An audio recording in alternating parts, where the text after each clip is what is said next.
Hey, Jody. Went 1-1 on the road trip last week. What was kind of your takeaway from two kind of different games?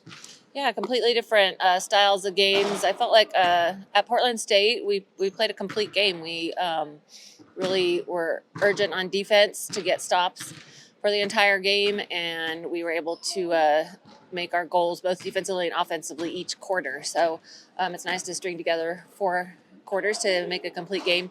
And then at Sac State, we didn't play our best in the first half, and had some droughts in the scoring category. So just lacked that urgency in the first half. So it kind of cost us for the game.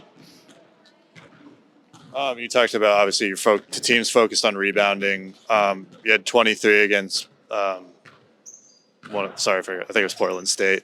What's kind of the staffs? What are you sort of emphasizing? Is it sort of emphasizing just rebounding things that'll help rebounding everything, or do you kind of break it down by defense and offense? We chart each play. So every play, whether you're making the effort to rebound. So Coach Dora will go back and watch the games, and for each of the individuals that are on the court, we'll chart each play. Whether, it's not necessarily if you get the rebound, but if you're trying to tag, is what we call it, just to create contact and then going to get the ball, or are you just standing and watching? So, we just chart it every game, and film doesn't lie. And so we just try to emphasize that. What's kind of, what's sort of the challenge of, preparing, like maybe last week and probably a little bit for this week, two different team styles, like preparing the scout out? How difficult do you find that? It's just the nature of the beast, right? So we spend a couple days for each scout, and when you're playing Thursday, Saturday, it ends up being, a lot of your scout is done on Friday, and then just a little bit more on Saturday. Whether you get a shoot around or not kind of depends on where we are, and if it's too early, then we're not going to take it. We'd rather sleep, and then you get only one opportunity on the court, but we'll watch film both days. So we're kind of into the rhythm and the routine now, where a lot of times, even at home, we won't get on the court on Saturdays. Just we would rather rest and recover and watch film instead of be on the court. You have NAU on the road. What do you sort of, kind of a weird split week? What do you see from NAU this year? Yeah, they're a completely different team. They have one returner and then 10 transfers that the new staff brought in. And, Naomi White's leading the conference in scoring. She can score from anywhere. So it's a really nice release and really quick. And so, just to have to try to slow her down, try to get her to take tougher looks. And then, it takes a whole collective effort, team defense to stop them. They're really athletic. They like to get out and run and transition. They try to disrupt on defense and create turnovers and score in transition. So I think that it'll be similar to Sac State in that they're long, they're athletic. They really get after you defensively. And then hosting UNC on Saturday, they're usually scrappy, sort of more. Yeah, how do you sort of prepare for a team like that? Yeah, again, you get one day usually, and maybe 1.5 to prepare for the Saturday games. And UNC is tough. They're very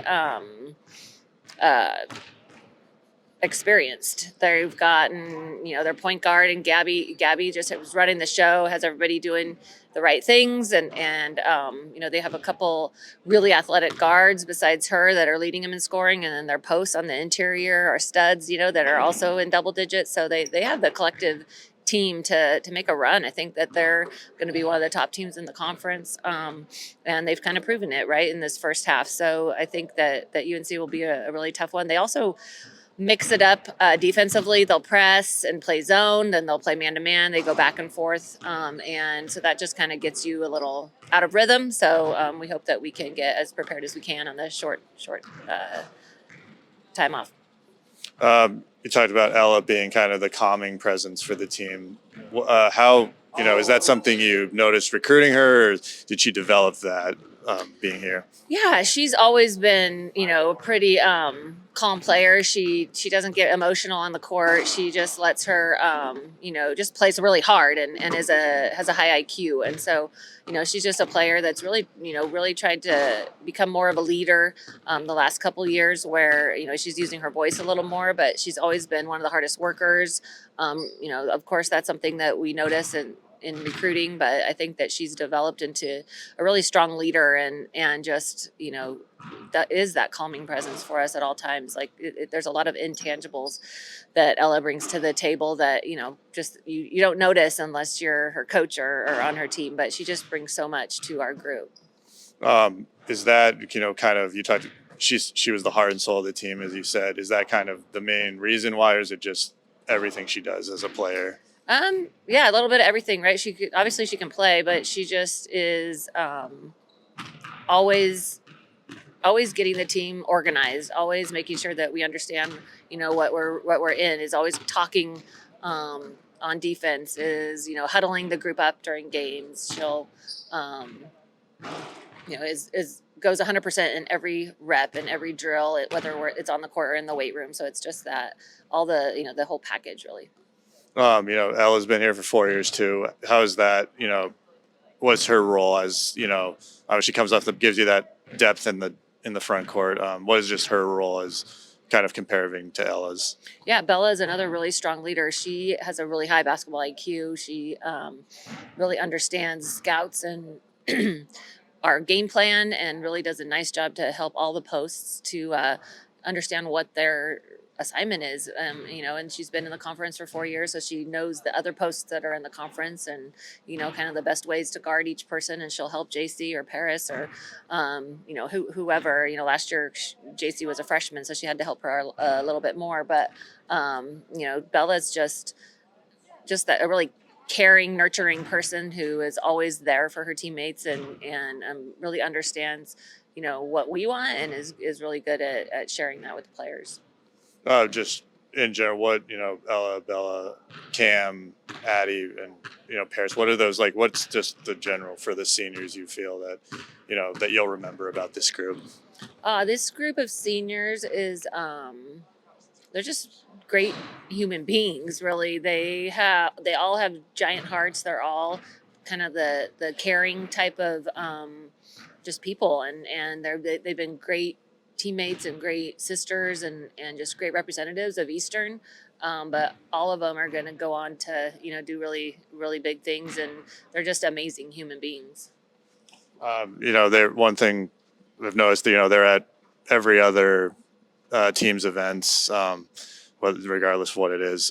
Is that is that something you've kind of talked with them about, or is that just something they've always done that you've just reinforced? I think a combination. We really like to show up for all of our other teams. We go to all the games, and then probably Ella is one that really organizes a lot of the players. Even as a freshman, when they were in the dorms, she was the person that did everything on campus that's available, right? So she's just kind of that person that tries to seek out different things to do and take advantage of opportunities, and then I think it's rubbed off on the rest of them. But then we also really like to show our support for all of the other teams. So I think that it's probably a combination of both. Awesome. Thanks, Coach. All right, thanks. Go Eagles.